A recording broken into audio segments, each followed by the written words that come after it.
نبی پاک صلی اللہ علیہ وسلم کے مدینے آنے سے پہلے ایک شخص تھا، عبداللہ بن ابی سلول اس کا نام تھا۔ تو مدینے والے لوگ اس کو اپنا پیشوا مانتے تھے، اوس بھی خزرج بھی، اس کی تاج پوشی بھی کی، بڑی اس کی منتا تھی۔ جب حضور آ گئے تو اس کا کاروبار بند ہو گیا۔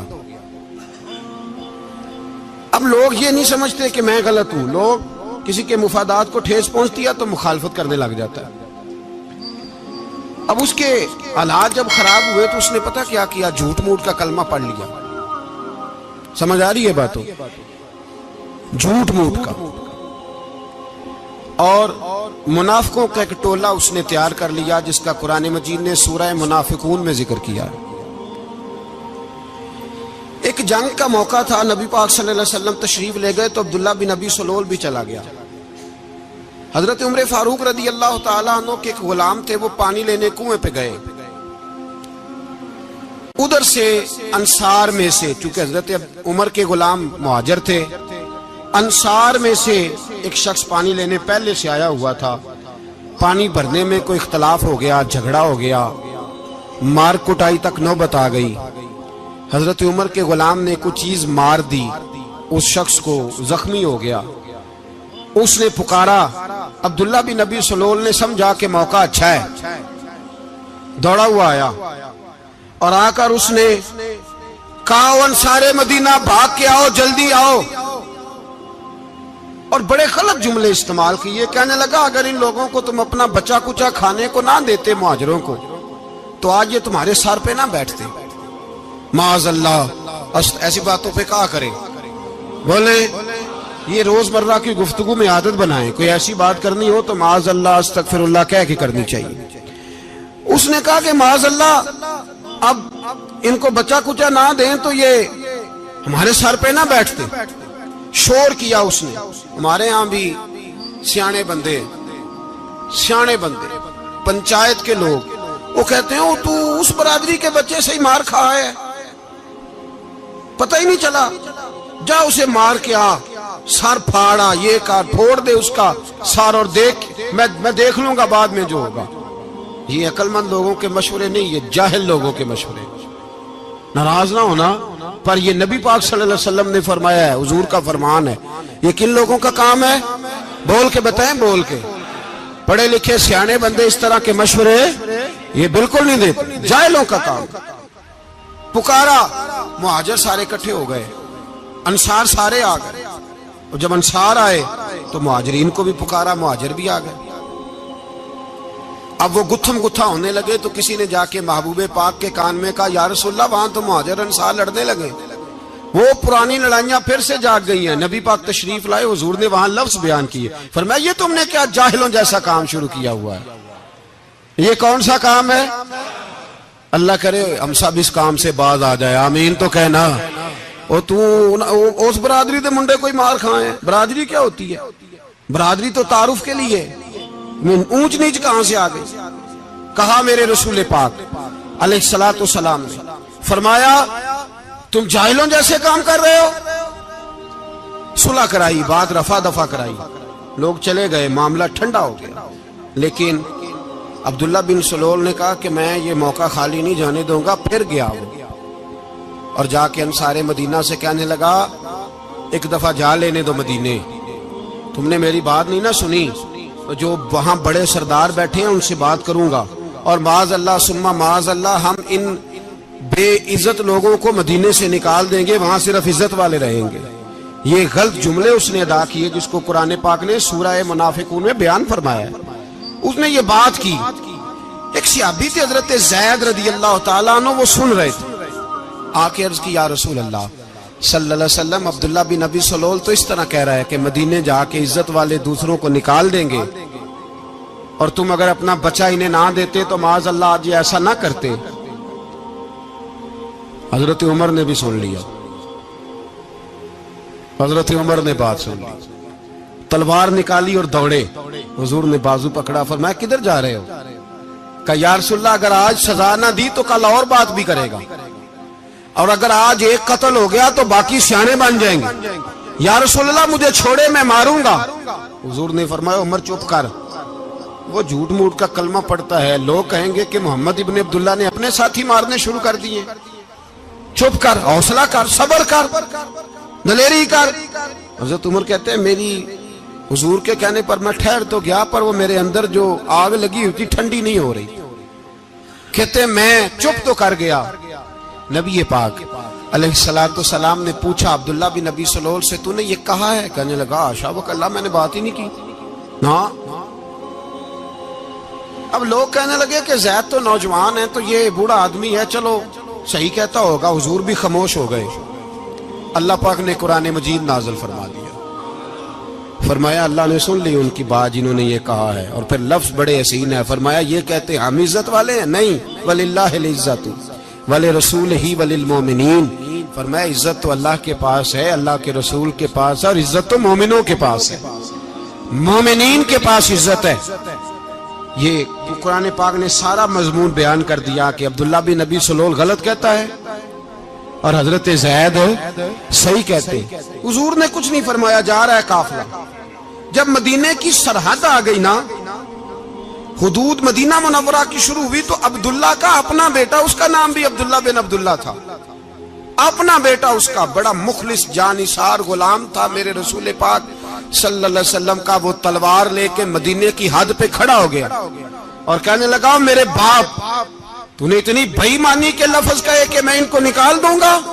کہے اپنی زبان سے کہ میں ذلت والا ہوں، رسول پاک کو اللہ نے بڑی عزت عطا فرمائی، کہے ورنہ میں تیری گردن کاٹ دوں گا۔ بول، کہے حضور بھی عزت والے اور نبی پاک کے غلام بھی عزت، کہے اپنی زبان سے، کہے میرے رب کا یہ فرمان ہے وَرَفَعْنَا لَكَ ذِكْرَكَ، ابھی میں خود تیرے لیے تیری شانوں کو بلند فرما دوں گا۔ تو کہا کہے، تو دشمن ہو کے کہنے لگا میرے بیٹے مجھے معاف کر دے، مصطفیٰ تو بڑی عزتوں والے ہیں، ان کے غلام شانوں والے۔ جب بیٹا تلوار لے کے سامنے کھڑا ہوا، شہرت ہوئی، اب نبی پاک نے حضرت عمر کی طرف دیکھا، کہا عمر تیری بات صحیح تھی، اب جو ہوا یہ زیادہ صحیح تھا، وہ میں نے تجھے کہا حوصلہ کر، تدبر کر، وقت کا انتظار کر، یہ صحیح ہوا کہ وہ صحیح تھا۔ تو حضرت عمر فاروق کہنے لگے یا رسول اللہ، میں گواہی دیتا ہوں آپ واقعی اللہ کے سچے رسول ہیں صلی اللہ علیہ۔ اتنی اچھی رائے، وقت فیصلہ کرتا ہے، تدبر سے چلے، دانائی سے چلے، علم پیدا کریں، بردباری۔ ہمیں کئی دفعہ سجدہ صاف کرنا پڑتا ہے، ہم جو کہتے ہیں بات اس کے الٹ نکل آتی ہے۔ ہم کسی شخص کے بارے میں کچھ تبصرہ کر بیٹھتے ہیں، کچھ عرصے کے بعد ہمیں پتہ چلتا ہے کہ وہ تو ایسا تھا ہی نہیں، ہم نے غلط بات کر۔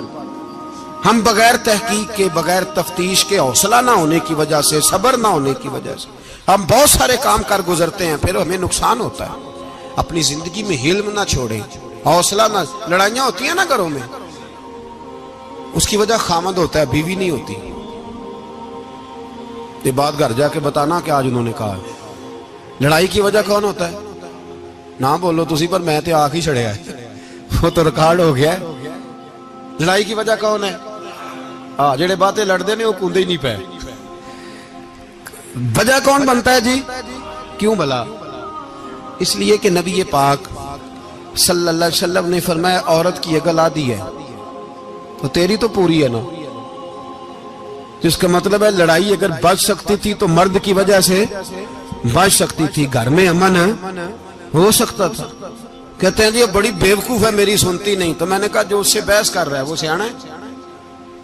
بولیں، جو بحث کر رہا ہے وہ عقل مند ہے؟ بندہ تو چلو تھا وہ دانشور شیکسپیئر، باتیں بعض اوقات اس کی کچھ ایسی ہیں۔ اس سے کسی نے پوچھا تھا عورتوں سے کون جیت سکتا ہے بحث میں، تو اس نے کہا تھا وہ جو ان سے بحث نہ کرے، جو ان سے بحث۔ تو بھائی تو وجہ اس لیے کہ حوصلہ تو نہیں کرنا تھا۔ نبی پاک علیہ السلام نے فرمایا بی بی ٹیڑھی لکڑی ہے، سیدھی کرنے کی کوشش کرو گے تو ٹوٹ جائے گی سیدھی۔ تو پھر کتنا بیوقوف ہے جو پتھر سے سر رگڑ رہا ہے، کتنا نادان ہے جو یہ حرکت کر رہا ہے، دریا میں چھلانگ لگا کے کہتا ہے ڈوبوں گا نہیں۔ تو بھائی حوصلہ پیدا کرے، علم پیدا کرے۔ بہت ساری ایسی باتیں کرے کہ جس میں اشتعال آئے گا، فٹافٹ 3 لفظ طلاق کے دے دیے، اب بھاگا گیا مفتی صاحب کے پاس، او ہو 4 بچوں کا کیا بنے گا؟ اور یہ بات پکی ہے کہ بچوں کو صرف ان کی ماں ہی پال سکتی ہے، ان کی ماں۔ اور بات مجھے نہیں بھولتی، ایک شخص نے بیوی کو طلاق دے کے دوسری شادی کی. اس کا بیٹا تھا 10 سال کا. تو اس نے اپنے بیٹے سے کہا کہ بیٹے بتا پرانی اماں صحیح تھی یا یہ صحیح ہے؟ اس نے کہا نہیں ابا وہ تو جھوٹ بڑے بولتی تھی، یہ صحیح ہے. وہ جھوٹی تھی، وہ جھوٹ بڑے بولتی تھی میری سگی اماں، یہ سچ بولتی ہے. اس نے کہا وہ کیسے؟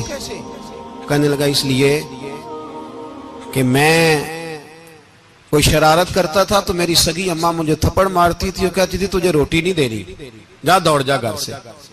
تو میں دوڑ جاتا تھا تو جھوٹ بولتی تھی نہیں دینی، پھر آدھے گھنٹے کے بعد مجھے ڈھونڈنے لگ جاتی تھی، ڈھونڈ کے لاتی تھی، پھر میری منت کرتی تھی، پھر مجھے کہتی تھی نہ مجھے ستایا کر، پھر میرا ماتھا چومتی تھی، پھر میری مرضی کا کھانا بنا کے دیتی تھی، پھر میرے منہ میں لقمے ڈالتی تھی. جھوٹی تھی، پہلے کہتی ہے نہیں دینی پھر پیچھے بھاگتی ہے. یہ سچی ہے، میں شرارت کرتا ہوں تو تھپڑ مار کے نکالتی ہے، پھر میں منتیں کرتا ہوں پر روٹی نہیں دیتی، پیر پکڑتا ہوں نہیں دیتی. سچ بولتی ہے، اپنی بات پہ ڈٹ جاتی.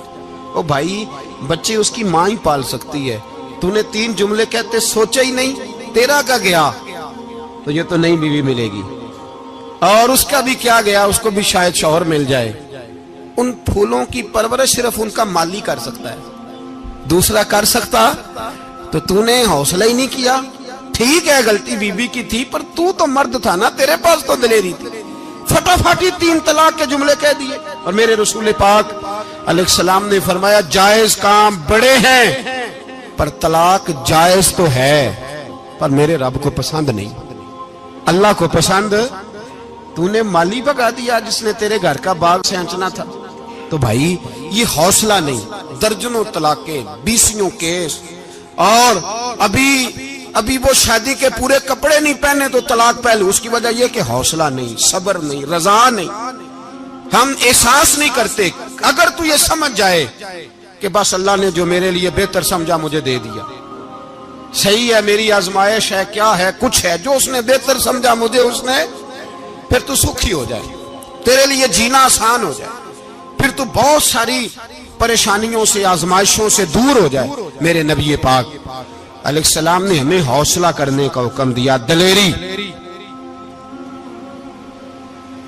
2-3 سال شاید پچھلے سال یا اس سے پچھلے سال حج کے موقع پہ نا ہمارے پاکستان میں تو بڑے بڑے انوکھے واقعات ہوتے ہیں. سننے سے کیا میں کہتا ہوں وہ عبرت کے لیے ہوتے ہیں. جعلی ویزے لگوا دیے حج کے کسی ایجنٹ نے، اللہ کے مہمانوں کو بھی لوگ لوٹ لیتے ہیں.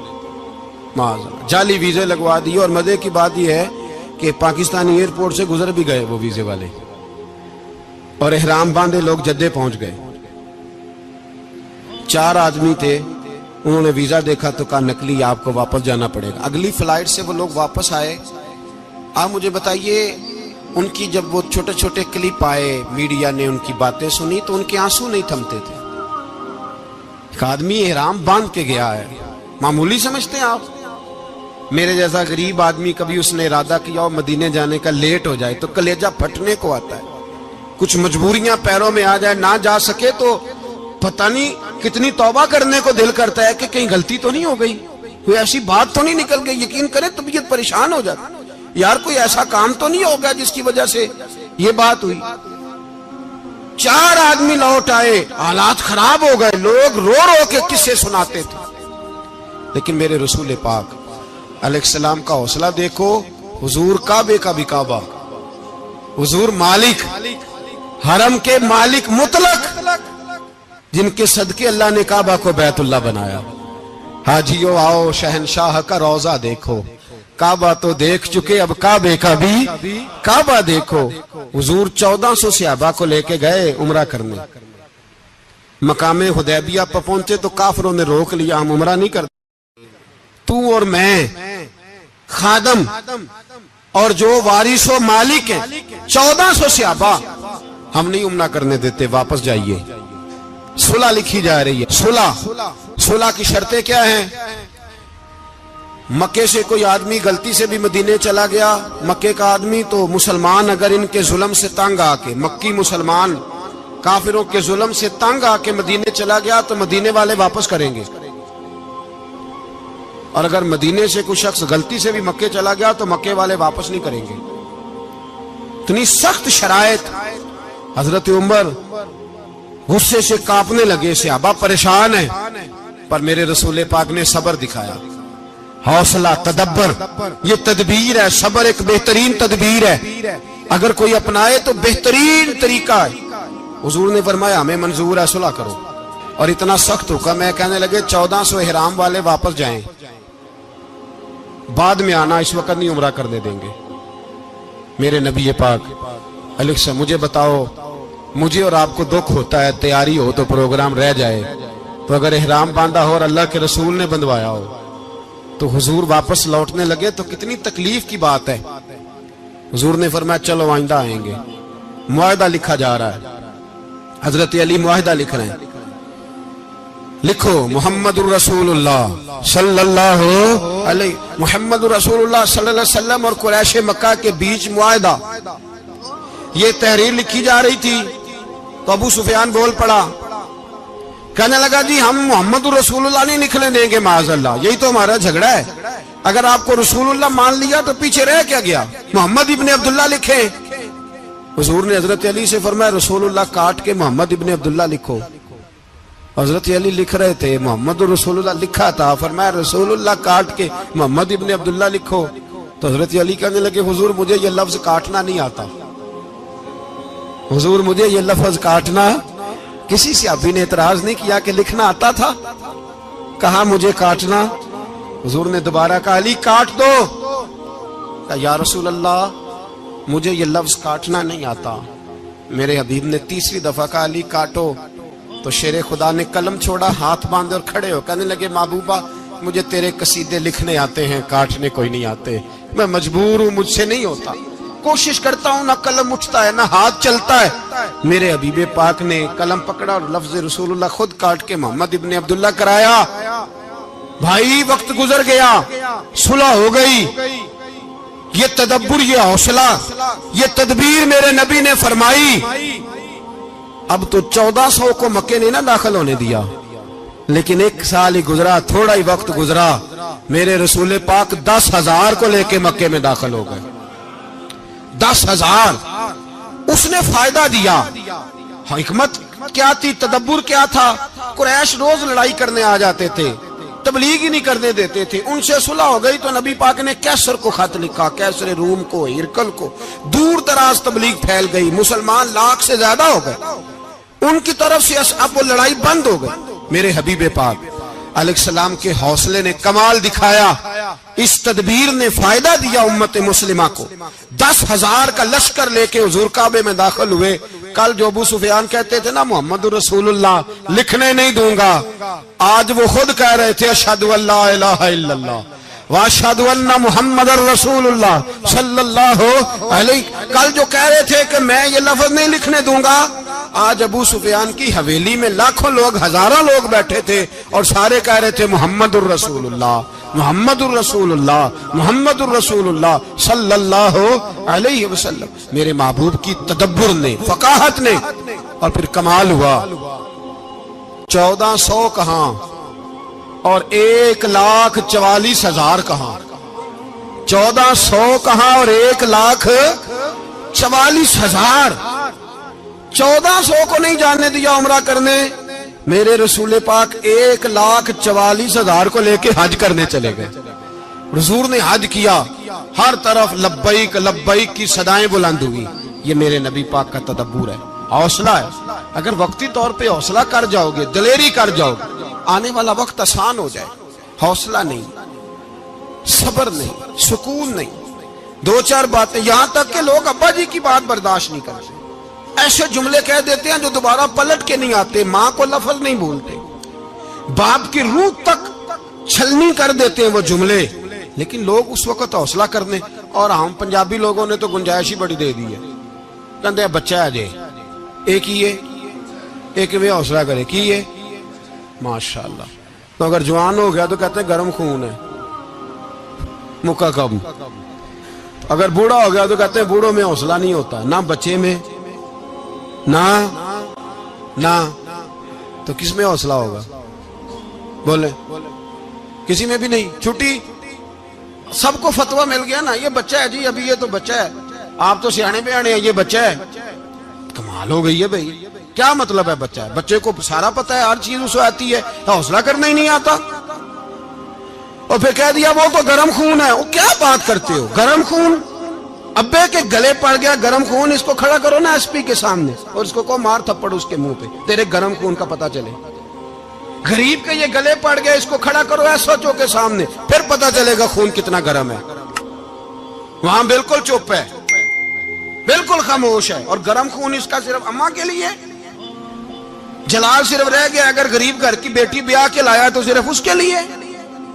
کوئی ایسی بات نہیں. ہم بڑے سیانے, ہمارا غصہ بڑا سمجھدار ہے, ہمارا وہ گرم خون بڑا سیانا ہے. وہ جہاں دیکھتا ہے کہ معاملہ ہلکا ہے تو وہاں وہ گرم خون جلال میں, اور جہاں دیکھتا ہے کہ سامنے والا تگڑا ہے تو وہاں وہ گرم خون فوراً ٹھنڈا ہو جاتا ہے. حوصلہ پیدا کرے. زندگی حوصلے مند لوگ جیتے ہیں, جو حوصلے مند نہیں ہوتے وہ تو زندگی کا ایک سال لطف سے نہیں جی پاتے. حوصلہ کریں, مسکرائیں. میرے نبی پاک صلی اللہ تعالی علیہ وسلم نے نا عثمان بن طلحہ, کعبے کی چابی ان کے پاس ہوتی تھی. حضور نے ایک دن فرمایا عثمان, اچھا یہ نہیں تھا کہ عثمان خاص لوگوں کو چابی کعبہ کھول کے دکھاتے تھے, بلکہ ان کو قریش کی جانب سے یہ حکم تھا کہ جو بھی تجھے کہے تو نے کعبے کا دروازہ کھول دینا. نبی پاک علیہ الصلوۃ والسلام نے نا ہجرت سے 2-4 دن پہلے کہا کہ عثمان ذرا چابی دو, میں نے کعبہ اندر سے دیکھنا ہے. بڑے ٹھنڈے دل سے ذرا سننا, ادھر دیکھو میری طرف, ادھر دیکھیے گا ذرا میرے بھائی. میں نے ایک بندے سے کہا یار پانی کی بوتل دینا دکاندار سے. ایک ہے, اس نے کہہ دیا نہیں میرے پاس. اس بات کا کوئی غصہ بولیے, اور اگر وہ کہے سارے زمانے کو ملے گی آپ کو نہیں دینی, پھر بولے میرا خیال ہے چپ کر کے ہنس کے آ جائیں گے, سوال ہی نہیں پیدا ہوتا. ہم کہیں گے مجھے نہیں نہ دینی, تو نے تو دکان اٹھا یہاں سے, بند کاری سے. کیا مطلب ہے سب کو دینی ہے تجھے نہیں دینی؟ کیا معنی ہے اس کا؟ لے کے جاؤں گا, جھگڑا ہوگا, بحث کریں گے. عثمان بن طلحہ سے حضور نے فرمایا دروازہ کھولو, کعبہ دیکھنا ہے. عثمان کہنے لگا میں ساری دنیا کو دکھاؤں گا, آپ کو نہیں دکھاؤں گا. کتنی سخت بات ہے, پر قربان جائیں رسول اللہ کے حوصلے پہ صلی اللہ علیہ. عثمان کہتے ہیں میں نے یہ بات کی تو نبی پاک مسکرانے لگے, اور میں اچھا نہیں دینی. تو حضور نے نا مسکرا کے اور میری کمر پہ تھپکی دی, فرمایا اچھا یاد رکھنا یہ چابی میں تجھ سے لے لوں گا, اور جس کو میرا دل کرے گا میں اس کو دوں گا. عثمان کہتے ہیں روز رات کو نبی پاک کے یہ جملے میرے کانوں میں گونجتے تھے کہ حضور نے فرمایا. کہتے ہیں جس دن پتا چلا نا نبی پاک 10,000 کا لشکر لے کے آ رہے ہیں, تو ابو سفیان میٹنگیں کر رہے تھے, مکے کے سارے سردار تیاری کر رہے تھے, اور میرے کانوں میں ایک ہی لفظ تھا کہ حضور نے فرمایا میں چابی لے لوں گا, پھر جس کو میں چاہوں گا اسے دوں گا. عثمان کہتے ہیں حد ہو گئی, وقت گزر گیا. حضور آ گئے, طواف فرمایا, اور طواف کے بعد میرے نبی پاک علیہ السلام نے فرمایا بلاؤ نا ذرا عثمان کو. عثمان کہتے ہیں میں چابی لے کے آیا تو دوسرا جملہ کوئی نہیں. ساڑھے نا کوئی بندہ مشورہ دے وے دی نہ منیے, تے جے کام مونجو ہو جائے نا, جن جو نے مشورہ دیتا سی تے وہ نال ہی غوث پاک بن جاندا ہے. تینوں آکھیا سی نا, فوراً ہی داتا علی اجمیری ہو جاندا ہے. وہ کہندا تینوں پتہ نہیں میں کڈا ولی اللہ, تینوں میں آکھیا سی میں انج نہ کر, اور بندہ پریشان ہوتا ہے, کام الٹ ہو گیا, اور لاگوں آکھی جاندا ویکھو جی میں تے تانوں پہلوں ہی آکھیا سی. جی عجیب بات ہے, شیخ چلی کی طرح پیچھے پڑ جائے گا, میں نے تو پہلے ہی کہا تھا. او بس کر یار, اب تو خواجہ معین الدین اجمیری ہو گیا, بس کرو. مشورہ ہی ہوتا ہے, کسی کا مل جاتا ہے اور کسی کا نہیں لیا جاتا. فوری طور پہ بندہ اٹھ کے نہ تو ولایت کی 4تھی سیڑھی پہ چڑھ جائے گا, کہے گا میں تو ابدال وقت ہوں, میں کتب دورہ ہوں, میں نے تجھے کہا نہیں تھا. بس کر یار, کئی دفعہ مشورے صحیح ہوتے ہیں, کئی دفعہ صحیح. بولیے. نبی پاک صلی اللہ علیہ وسلم کی احد کے دن خواہش یہ تھی کہ اندر رہ کے لڑنا ہے. جوان صحابہ نے کہا باہر جا کے لڑائی کرنی ہے. حضور نے باہر جا کے جنگ کی, بظاہر مسلمانوں کو شکست ہوئی. حضور نے ایک دفعہ نہیں کہا کہ میں نے تمہیں کہا نہیں تھا اندر رہنا ہے, بس ہو گیا جو ہو گیا. اب اس میں فٹافٹ اگلے کو حوصلہ دو، کوئی عرض نہیں یار. نبی پاک سب بولیے صلی اللہ علیہ وسلم، میرے حبیب پاک علیہ الصلوۃ والسلام نے نا کہا عثمان کو بلاؤ. عثمان آئے تو عثمان کہتے میں نے چابی دی تو میں تیار تھا، میں تیار تھا کہ اب میری بات ہوگی اور رسوائی ہوگی. لیکن کہتے ہیں قربان جائیں مصطفیٰ نے تو یہ جملہ بھی نہیں کہا کہ میں نے تجھے کہا نہیں تھا، یہ بھی نہیں کہا. حضور نے چابی لی، کعبے کے بت صاف کیے، نماز پڑھی، واپس آئے. فرمایا عثمان میرا وعدہ تھا تیرے ساتھ کہ جس کو میں چاہوں گا چابی دوں گا، یہ لو چابی میں تجھے ہی دینا چاہتا ہوں، لے لو رکھ لو. عثمان کہتے ہیں وہ چابی نہیں میرے طرف آ رہی تھی، میری طرف ایمان آ رہا تھا. وہ چابی نہیں آ رہی، ایمان آ رہا تھا میری جانب. کہتے ہیں میرے ہاتھوں میں چابی آئی اور میری زبان پہ کلمہ توحید جاری ہو گیا. بھائی تدبر، حوصلہ، صبر، رضا. ہمیں تو ٹائم بھی نہیں گزارنا آتا. گھر کا ماحول، گھر کے اندر رہ کے لوگ دکھی ہیں، اس لیے کہ ہماری طبیعتوں میں حوصلہ نہیں، ایک منٹ کے لیے نہیں، ایک سیکنڈ کے لیے بھی ہم یہ برداشت نہیں کرتے کہ چلو تھوڑا انتظار کریں، وقت کو دیکھیں، موقع کو دیکھیں. میرے نبی پاک علیہ الصلوۃ والسلام پہ اتنی مصیبتیں آئیں کہ پہاڑ پہ آتی تو وہ ریزہ ریزہ ہو جاتے، لیکن کسی مقام پر بھی حضور علیہ الصلوۃ والسلام شکوہ کرتے نظر نہیں آتے. ہم غریبی کا رونا روتے ہیں، ہر چوتھا آدمی کہتا ہے بڑا غریب ہوں، لیکن میرے نبی پاک علیہ الصلوۃ والسلام نے چوتھے دن کھجور کھائی، سرکہ کھایا ہے اور موٹے بان کی چارپائی پہ آرام کیا. حضرت عمر نے کہا حضور کتنی تکلیف ہے؟ فرمایا عمر کوئی تکلیف نہیں، تھوڑا سا تو وقت ہے، جنت میں جائیں گے، ساری نعمتیں اللہ نے ہمارے لیے تیار کی ہوئی. راضی بالرضا، راضی بالرضا، کوئی کسی قسم کا مسئلہ نہیں. ہمیں آزمائشیں آتی ہیں، تکلیفیں آتی ہیں، بیماریاں آتی ہیں، لوگ چھوٹی چھوٹی بات پر پریشان ہو جاتے ہیں، ذرا ذرا سی بات پر شکوہ کرتے ہیں. میرے رسول پاک علیہ السلام نے فرمایا جب میرا رب کسی کو بیمار کرتا ہے تو 2 فرشتوں کو بھیجتا ہے، جاؤ میرے بندے کی تیمارداری کر کے آؤ. اللہ اکبر، خود رب بھیجتا ہے، جاؤ میرے بندے کی. تو مجھے بتائیے جب اللہ بھیجے تو پھر تندرست خوش نصیب ہوا کہ بیمار؟ جی تندرست پھر خوش نصیب کون ہوا؟ میرے نبی پاک صلی اللہ علیہ وسلم نے فرمایا رب 2 فرشتے بھیجتا ہے، فرماتا ہے پتہ کر کے آؤ میرے بندے کا اس کا کیا حال ہے، حالانکہ اللہ سارے جانتا ہے.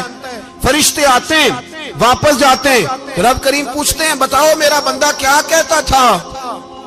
اللہ تجھے سارا ہی پتہ ہے، پر ہم سے پوچھتے تو بتا دیتے ہیں. وہ یہ کہتا تھا کہ میں اپنی رب کی رضا پہ بڑا ہی راضی ہوں. وہ تیری حمد کر رہا تھا، تیری تعریف کر رہا تھا، تیرا شکر کر رہا تھا، تیرے لیے کلمات حمد بیان کر رہا تھا. تو میرے نبی پاک علیہ السلام فرماتے ہیں، اللہ فرشتوں سے فرماتا ہے سنو پھر اگر میں اپنے بندے کو اس بیماری میں شفا دوں گا تو اس تندرستی سے زیادہ اچھی تندرستی دوں گا جو پہلے اسے عطا کی ہوئی تھی، پہلے سے اچھی صحت دوں گا. اور اگر اسے اس بیماری میں موت دوں گا تو پھر مرتے ہی اس کے لیے میں جنت کا فیصلہ فرما دوں گا. بھائی جب تو راضی بالرضا رہتا ہے، راضی بالرضا، بڑی سادی سی بات ہے. بھائی آپ گھر گئے روٹی مانگی تو اگر کسی نے کہا نا کہ اتنی تھکاوٹ ہے ٹائم پہ آیا کریں اس وقت، تو روٹی تو وہ بھی مل گئی اور اس میں لذت، وہ سکون نہیں، وہ سکون نہیں. میری اماں جی سالن پکا کے رکھ لیتی تھی تو روٹی جب بھی کوئی مانگتا تھا تو تازی بنا کے دیتی تھی، ان کی طبیعت تھی. تو میں اکثر ان سے کہتا کہ اماں جی پکا کے رکھ دیا کرو. تو کہتے تمہیں خوشی نہیں ہوتی جب تمہاری اماں تازی پکا کے دیتی ہے؟ خوشی ہوتی ہے، طبیعت میں خوشی ہوتی ہے. ان کا مزاج تھا، ذوق تھا، تو ہم سمجھتے تھے یار یہ بڑی سعادت کی بات. تو آپ گھر گئے رات کو تو گھر والوں سے کہا روٹی، تو فوراً اٹھے فوراً، اور انہوں نے کھانا تازہ بنایا اور ساتھ یہ بھی کہا باہر سے نہ کھایا کرے بندہ بیمار ہو جاتا ہے. کتنی ٹھنڈک پہنچتی ہے آدمی کے دل کو، سکون ملتا. تو بھائی بیماری تو آپ نے کاٹ لی، لیکن ساتھ کہو ہو بڑا بیمار ہوں، میں نے تو اتنے گناہ بھی نہیں کیے، ظلم بھی نہیں کیا، کسی کو کچھ بھی. اب بیماری تب بھی کٹ گئی، پر بڑی آزمائش، مریض ڈاکٹر کے گلے پڑ رہا ہے، اس کے لواحقین جھگڑے کر رہے ہیں، بیماری وہ بھی کٹ گئی. اور ایک بیمار وہ ہے جو چارپائی پہ لیٹا ہے اور کہتا ہے جس طرح میرا اللہ راضی اسی طرح میں بھی راضی. تو بیماری اس کی بھی کٹ گئی. حضرت یونس علی نبینا علیہ الصلوۃ والسلام نے ایک دن حضرت جبریل امین ملنے آئے تو جناب یونس علیہ السلام کہنے لگے اے جبریل اللہ کے نیک بندوں میں جو اللہ کو اس وقت سب سے زیادہ پسند ہے نبیوں کے بعد، توجہ کرنا بات پر، جو سب سے زیادہ اللہ کو پسند ہے نبیوں کے بعد ولیوں میں، اور سب سے زیادہ اللہ جس کو اللہ کی بارگاہ میں عبادت گزار لکھا جاتا ہے، میری اس بندے سے ملاقات کرا۔ تو حضرت جبریل نے جناب یونس علیہ السلام کو ساتھ لیا تو ایک شخص کے پاس پہنچے جو آنکھوں سے اندھا تھا، دونوں ہاتھ اس کے سلامت نہیں تھے اور پورے جسم میں پیپ جاری تھی، ریشہ تھا۔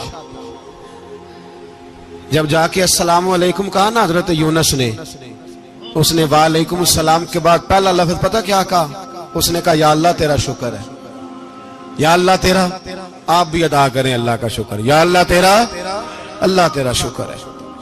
تو حضرت یونس علیہ السلام کہنے لگے تو شروع سے اس طرح کا ہے، نابینا بھی اور ہاتھوں سے معذور بھی اور سارا جسم شروع سے؟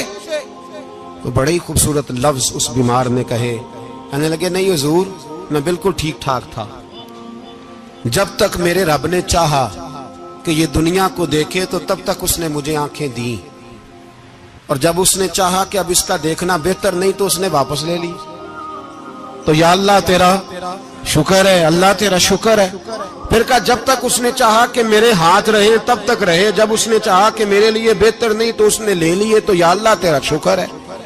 جب تک اس نے چاہا کہ میرا جسم صحیح و سلامت رہے تو رہا، اور جب اس نے چاہا کہ میرے لیے بہتر نہیں تو مجھے بیمار کر دیا، تو یا اللہ تیرا شکر ہے۔ تو حضرت یونس علیہ السلام کہنے لگے جبریل واقعہ یہ اللہ کا سب سے زیادہ شکر گزار بندہ ہے، سب سے زیادہ عبادت گزار بندہ ہے، سب سے زیادہ۔ میرے نبی پاک علیہ السلام نے فرمایا میرا مومن ہر حال میں نفع میں ہے، نعمت ملے تو شکر کر کے نفع، مصیبت آئے تو صبر کر کے نفع، اپنی زندگی میں تحمل، بردباری، علم پیدا کرے، حوصلہ پیدا کرے۔ ہر آنے جانے والے شخص کے مزاج کے مطابق اسے نہ ملے، اپنا مزاج صحیح رکھے، اپنی طبیعت کے مطابق اپنے ماحول کو برقرار رکھے۔ علم کے ساتھ گزارا کرو گے تو رشتہ داروں سے بھی بنی رہے گی، دوستوں سے بھی بنی رہے گی، ہر ایک سے تعلق رہے گا۔ اور اگر آپ کے اندر یہ حوصلہ نہیں تو پھر سارے معاملات پریشانی کا شکار ہو جائیں گے۔ یہ تو آج کا مضمون تھا۔ ہمیں نا لوگ مشورہ دیتے ہیں، کہتے ہیں پیر صاحب درویشوں کو سیاست کی بات نہیں کرنی چاہیے، دیتے ہیں نا مشورہ لوگ، جی تھوڑا تھوڑا بول دیں، تھوڑا تھوڑا دیتے ہیں نا۔ اگرچہ ہم ان کی بات نہیں مانتے، اس لیے کہ اقبال نے کہا تھا جدا ہو دین سیاست سے تو رہ جاتی ہے چنگیزی، جدا ہو دین سیاست سے تو۔ اور پہلا فکرہ یہ ہے کہ جلال بادشاہی ہو یا جمہوری تماشا ہو، جدا ہو دین سیاست سے تو رہ جاتی ہے۔ اس نے کہا جب سیاست اور دین علیحدہ علیحدہ ہوتے ہیں تو چنگیز خان اور ہلاکو خان پیدا ہوتے ہیں۔ سیاست جب تک مسجد کے اندر رہتی ہے تب تک پاک صاف رہتی ہے، وہ گندی ہوتی تب ہے جب مسجد سے نکل جاتی ہے۔ حضرت علی کے زمانے تک مسجد میں رہی، پاک صاف رہی، یزید باہر لے گیا تو گندی ہو گئی، حضرت عمر بن عبدالعزیز دوبارہ مسجد میں لے آئے تو پھر پاک ہو گئی۔ لیکن پھر بھی ایک ساتھی نے مجھے کہا تو اس کی بات میں، سب کی باتیں نہیں مانتا، اس کی بات میری سمجھ میں آئی۔ وہ کہنے لگا جی اصل بات یہ ہے کہ سیاسی تبصرے تجزیے ہم اخباروں میں ٹی وی پہ جا کے بیٹھے، جا کے بڑی مہربانی میری طرف دیکھیں، وہ ہم سنتے رہتے ہیں تو ہمارا دل کرتا ہے مسجد میں صرف ہم رسول اللہ کا پیار ہی سنیں۔ تو میں نے کہا یار تیری بات دل کو لگتی ہے، یہ بات صحیح ہے، چلو یہ نیت اچھی ہے، یہ تیرا نظریہ ٹھیک ہے، مان گئے ہم۔ میں چلا گیا دکاندار کے پاس اور میں نے اس کو جا کے کہا کہ گاڑی کا انجن کھولو، اس طرح کرو، اس طرح۔ اس نے کہا مولانا آپ جا کے نا گاڑی تو فقہ کی کتاب کھولیں، اس لیے کہ گاڑی کے انجن کے بارے میں آپ کو معلومات، یہاں اگر آپ نے یہ کام کرنا ہے تو اس کو پڑھیں، کسی استاد کے پاس ورکشاپ پہ آئیں، آپ کے ہاتھوں کو، منہ کو، چہرے کو مٹی لگے، دھواں لگے، گریس لگے، پھر آپ کو پتہ چلے گا انجن کیسے کھلتا ہے۔ صحیح کہہ رہا ہوں نہیں صحیح کہہ رہا؟ دعا گلا تو یہاں کر چڑی جائے، صحیح کہہ رہا ہوں جی۔ اگر مولوی کو اجازت نہیں سیاست کی بات کرنے کی اور مولوی کو اجازت نہیں کہ انجن کی بات کرے تو سیاستدان کو اجازت ہے دین کی بات کرنے کی؟ یہاں تو وہ آئے نا مدرسے میں پڑھے، پورا دین حاصل کرے، پھر وہ بولے تو پھر تو ٹھیک ہو گیا، لیکن جب اسے سورت اخلاص بھی سیدھی نہیں آتی تو فتوے دینے کی اس کو ضرورت ہے کوئی؟ بولے نا یار، کیوں چھیڑتے ہیں سیاست؟ ہم نہ پچھلے جمعے جلوس نکالنا چاہ رہے تھے ختم نبوت کی ترمیم کے حوالے سے، حکومت وقت نے کہا کہ ہم واپس لیتے ہیں، تو میرے بہت سارے دوستوں نے کہا جی نکالنا چاہیے، انہوں نے کیا کیوں؟ میں نے کہا یار لوگوں کو بھی پریشان نہیں کرنا چاہتے، ہماری اپنی سڑکیں ہیں، کسی کو بس ٹھیک ہے، انہوں نے واپس لے لی تو بات ختم ہو گئی، ہم مان گئے، تسلیم کر لیا۔ اتنا ہمارا مطالبہ ہے کہ اس آدمی کو ضرور سزا دو جس نے یہ ترمیم کی ہے، لیکن ہم نہیں کرتے، کوئی نہیں نکلے، نہیں نہ نکلے بولے ہیں۔ تو وزیر قانون صاحب کو کیا مصیبت بنی ہوئی ہے نیا فتویٰ دینے کی؟ کہ ہے کوئی شوق انہیں دینا چاہیے فتویٰ؟ کہتے نہیں مرضیوں میں ہمارے درمیان تھوڑا ہی فرق ہے۔ مجھے یوں لگتا ہے کہ یہ جان بوجھ کر کوئی نہ کوئی ایسی شرارت کرتے ہیں جس سے لوگ اشتعال میں رہے، جان بوجھ۔ حلم، حوصلہ، صبر ذات کے بارے میں تو ہے، لیکن اگر کوئی رسول پاک کی بے ادبی کرے تو پھر حوصلے کی بات ہے ہی نہیں، پھر تو جہاد کی بات ہے۔ اور میں دیانتداری سے مسجد میں باوضو بیٹھ کر جمعے کے دن مشورہ دیتا ہوں حکومت کو اور وزیر قانون کو مشورہ دیتا ہوں کہ نہ فرعون کی حکومت ساری زندگی رہی، نہ نمرود رہا، نہ جاج بن یوسف رہا، نہ یزید رہا، اور یار درباری بن کے حکمرانوں کی چاپلوسی کرتے کرتے تم یہاں تک آ گئے ہو کہ اب نبی پاک کی عزت کو ہاتھ ڈالنا شروع کر دیا ہے۔ اور آپ یقین کریں سیاسی جماعتوں کا اتنا برا حال ہے کہ ان کے لیڈر کے بارے میں کوئی بات کرے تو پاگل ہو جاتے ہیں یہ احتجاج کر کر کے، اور اس نے ڈائریکٹ کہہ دیا کہ ختم نبوت کا مسئلہ ہی کوئی نہیں، جو دین کی بنیاد ہے، کسی کو پرواہ نہیں۔ مجھے تو ان لوگوں کی فکر ہو رہی ہے جن لوگوں نے انہیں ووٹ دیے ہیں، وہ اللہ کو کیا جواب دیں گے۔ اور یہ اللہ ماشاءاللہ ساری سیاسی جماعتیں اس طرح کی۔ اور میرا وزیر قانون صاحب کو بھی مشورہ ہے کہ زندگی بڑی تھوڑی ہے، بڑی تھوڑی، اللہ سب کو معاف کرتا ہے، اپنے رسول کے غداروں کو معاف نہیں کرتا۔ اور یہاں تمہاری گاڑیوں پہ جھنڈے لگے ہوئے ہیں، وہاں بھی تمہارے جھنڈے لگیں گے، پر اس لیے لگیں گے کہ یہ غدار ہے ناموس رسالت کے، یہ جھنڈے لگیں گے۔ شرم کرو اور ڈر جاؤ، بس کر دو، تمہارے منہ میں اب دانت پورے نہیں رہے۔ کوئی شوگر کا مریض ہے تو کوئی بلڈ پریشر کا، تو کوئی ہارٹ کا، تو کوئی کینسر کا۔ شرم کرو اور اپنی قبر کی بھی تھوڑی سی فکر کرو۔ بتاؤ پاکستان کے کتنے صدر گزرے، وزیر اعظم گزرے، تو ان کی قبریں کہاں ہیں؟ کوئی جاتا ہے ان کی قبروں پہ؟ کسی کو خبر ہے؟ کیوں اپنے لیے جہنم کٹھی کرتے؟ سارا کچھ دنیا داری رہ گئی ہے، سارا کچھ صرف یہی رہ گیا۔ حضرت ابو بکر سردار تھے، حضرت عمر سردار تھے قبیلے، حضرت عثمان سردار تھے، انہوں نے سرداریوں کو ٹھوکر مار کے رسول اللہ کے قدموں میں بیٹھنا پسند کی، سرداریاں چھوڑ کے غلام بن گئے۔ تم سرداریاں بچانے کے لیے رسول اللہ کی غداری کرتے ہو، شرم نہیں آتی؟ اور قوم شکوہ ہے مجھے ان لوگوں سے جو مولوی تو کہہ دیتے ہیں تو سیاست نکار، اور کسی سیاستدان کو منع نہیں کرتے کہ جب تجھے سورت فاتحہ بھی نہیں آتی تو تجھے کس نے اجازت دی ہے اتنی بڑی بات؟ اور میں نے پچھلے سے پچھلے جمعے بھی کہا تھا، پھر کہتا ہوں اور آن دی ریکارڈ کہتا ہوں، مرزائی کل بھی کافر تھے، آج بھی کافر، اور قیامت تک، اور جو ان کے کفر میں شک کرے وہ بھی، اور پکا بے ایمان ہے، کافر ہے، وہ وزیر قانون ہو یا صوبائی ہو یا وفاقی ہو۔ من شک فی کفر ہی فقط کفر، جو مرزائی کے کفر میں شک کرے وہ بھی کافر ہے۔ ہمارے رسول آخری رسول ہے، ہم کسی کو یہ اجازت نہیں دیں گے کہ وہ ختم نبوت میں رکھڑا ڈالنے کی کوشش کرے، ہم کسی کو یہ اجازت ہے۔ اور تم نے قوم کو لوٹا، لوٹتے رہو، اب ایمان پہ ڈاکے تو نہ ڈالو۔ تمہیں دولت لوٹ کے پیٹ نہیں بھرا، اب ایمان لوٹنا شروع کر لیا ہے۔ تمہارا فیکٹریاں لوٹ کر، قومی خزانہ لوٹ کر پیٹ نہیں بھرا، بھائی مانو اب دین بیچ کر اپنی حکومتیں پکی کرو گے۔ اور وہ لوگ بھی تیار ہو جائیں جو ان بھائی مانوں کو منتخب کرتے ہیں، ان سے بھی سوال کرے گا ختم نبوت کا موضوع قیامت کے دن کہ تم بتاؤ، ان کو سپورٹ کرتے تھے جو رسول اللہ صلی اللہ علیہ وسلم کے بعد بھی کسی نبی کو نبی ماننا درست جانتے تھے؟ شرم آنی چاہیے، خیال ہونا چاہیے۔ اور میں نے کہا کہ ہمارا دل نہیں چاہتا آپ یقین کریں. ہمیں شوق ہے جلوس نکالنے کا، تمہارے خلاف باتیں کرنے کا. تم نے روز تھرمامیٹر نکالا ہوتا ہے، چیک کرتے ہو کہ ایمان کتنا ہے کتنا نہیں ہے. یہ پاکستان اگر صوبہ سندھ ہے تو حضرت عبداللہ شاہ غازی کا ہے، اگر بلوچستان ہے تو حضرت بابا عبد الرحمان کا ہے، اور اگر پشاور ہے تو وہ صوفیاء کا ہے، اور اگر یہ دھرتی پنجاب ہے تو یہ داتا علی اجویری کی ہے، یہ بابا فرید الدین کی ہے. اس میں کسی غدار کو قبضہ کرنے کی اجازت بالکل نہیں ملے گی. اور ہم وہ لوگ بھی نہیں جو چپ کر کے اندر سوتے رہیں، قوم جو کرتی ہے کرتی رہے، ہمیں پرواہ نہیں. نا، ایسی کوئی بات نہیں. کوئی بندہ نہ سمجھے کہ انہیں ہوش نہیں، انہیں پتہ نہیں، ہمیں سارا کچھ ہی آتا ہے. پھر اگر کل کو کوئی ممتاز قادری پیدا ہو گیا تو شکوہ نہ کرنا، کل کو کوئی پھر سے عامر چیمہ نکل آیا تو شکایت نہ کرنا، یاد رکھنا.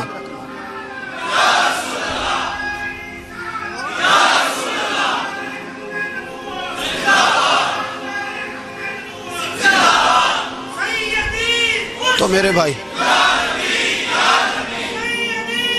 کھول کے بولے یا نبی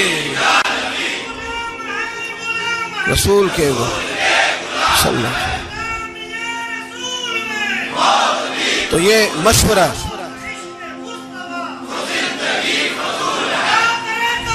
جزاک اللہ. تو یہ تمہیں مشورہ ہے.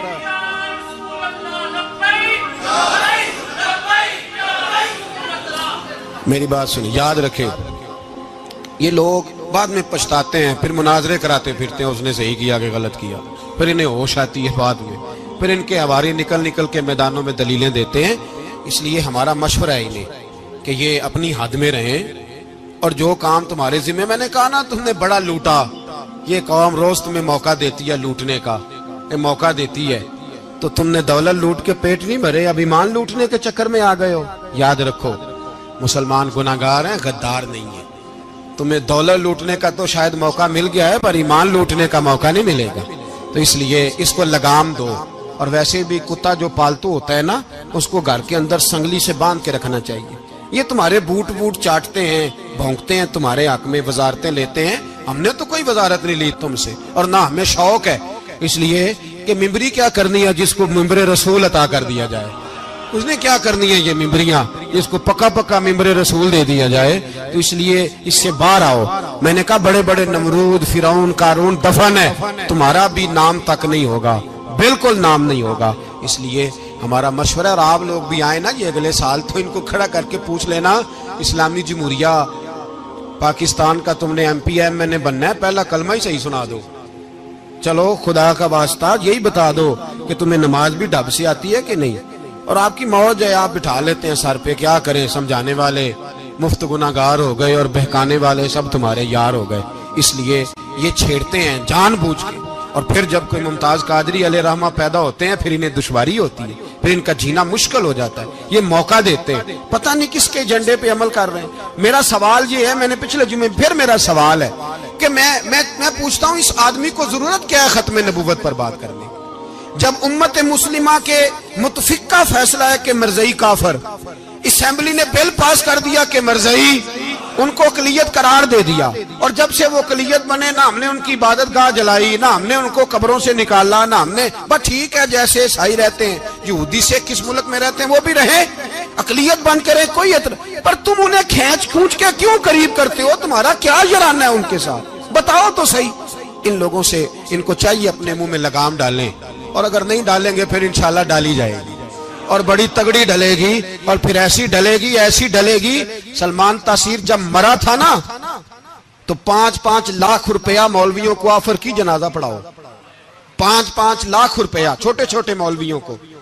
اور داتا صاحب کی مسجد کے خطیب بھی صوبائی جو تھے وہ خطیب تھے، ملازم تھے، انہوں نے کہا کہ ایمان نہیں بیچنا، نکالنا نوکری سے تو نکال دو. اور بادشاہی مسجد کا مولوی جس کا پتہ نہیں چلتا، کبھی کدھر چلا جاتا ہے کبھی کدھر، یہاں تو وہ بھی کھڑا ہو گیا. اس نے کہا نا ایمان نہیں بیچنا. گورنر ہاؤس کی مسجد کا امام کہنے لگا کہ بخشا جانا نہ جانا یہ تو رحمت الہی کا معاملہ ہے، پر اتنا گندا جنازہ نہیں پڑھنا، اتنا گندا جنازہ نہیں ہم پڑھیں گے. مرنے کے بعد تمہارے جنازے نہیں پڑھے جاتے، تمہاری قبریں خراب ہوتی ہیں. کدھر ہیں تمہاری دولتیں؟ اور وہ مولوی آج تک پتہ ہی نہیں کدھر گیا جس نے اس غلیظ کا گندا جنازہ پڑھایا. تو بھائی اپنی قبر حشر کو جب جہاں تمہارے جنازے نہیں پڑھے جا رہے تو وہاں تمہارا کیا حال ہوگا. اس لیے ان لوگوں کو چاہیے کہ اپنی زندگی اس طرح گزاریں کہ کچھ نہ کچھ منہ لے کے سرور کائنات کے پاس چلے جائیں، ورنہ ایسا نہ ہو کہ یہاں بھی پھٹکار اور وہاں بھی پھٹکار. اس لیے ہمارا مطالبہ ہے حکومت سے کہ شرم کرو اور ایسے بےایمانوں کو کالے ناگ جو تم نے بھرتی کیے ہوئے ان کو نکالو، اور اگر تعریفیں کروانی ہو تلوے چٹوانے ہو تو اندر کمروں میں ان سے چٹوا لیا کرو. ان سے کہو کہ یہاں ہماری نوکری کرو، باہر نکل کے رسول اللہ صلی اللہ علیہ وسلم کے دین کے بارے میں گفتگو نہ کرو. اس لیے کہ اللہ تبارک و تعالیٰ نے اس دین کے اندر بڑا حسن اور بڑا جذبہ رکھا ہوا ہے، بڑا وقار ہے. ہمارا مطالبہ ہے حکومت سے کہ ختم نبوت کے مسئلے پر کوئی سیاستدان گفتگو نہ کرے. آپ تائید کرتے ہیں اس بات کی؟ اس پر کوئی سیاستدان کوئی گفتگو. ہمارے پاس بڑے تماشے ہیں سیاست کرنے کو، باقی تماشوں پہ سیاست کرو. یہ رسول اللہ کی ناموس کا معاملہ ہے، یہ چھیڑنے کی تمہیں اجازت ہو؟ مجھے سمجھ نہیں آتی یار، جب بات ختم ہو گئی اسمبلی نے بل واپس لے لیا تو صوبائی وزیر قانون کو آخر تکلیف کیا ہے؟ آپ کے پاس جواب ہے کوئی اس بات کا؟ بات ختم ہو گئی، ہم نے جلوس نہیں نکالنا، چھوڑ دیا، خاموش ہو گئے. علماء نے میٹنگیں بلائی تھی کینسل کر دی، ٹھیک ہے جی بات. اب دوبارہ سے کیوں چھیڑتے ہو؟ پھر کہتے ہیں احتجاج ہوتا ہے، شور ہوتا ہے. تم خود ایسی حرکتیں کرتے ہو جس سے افراتفری پیدا ہوتی ہے. یہ ملک رسول اللہ کے نام پہ بنا ہے اور قیامت تک یہاں وہی ہوگا جو میرے رسول پاک صلی اللہ علیہ وسلم کی رضا ہوگی، اور نبی پاک کے قانون کے خلاف کوئی قانون یہاں چل سکتا؟ اللہ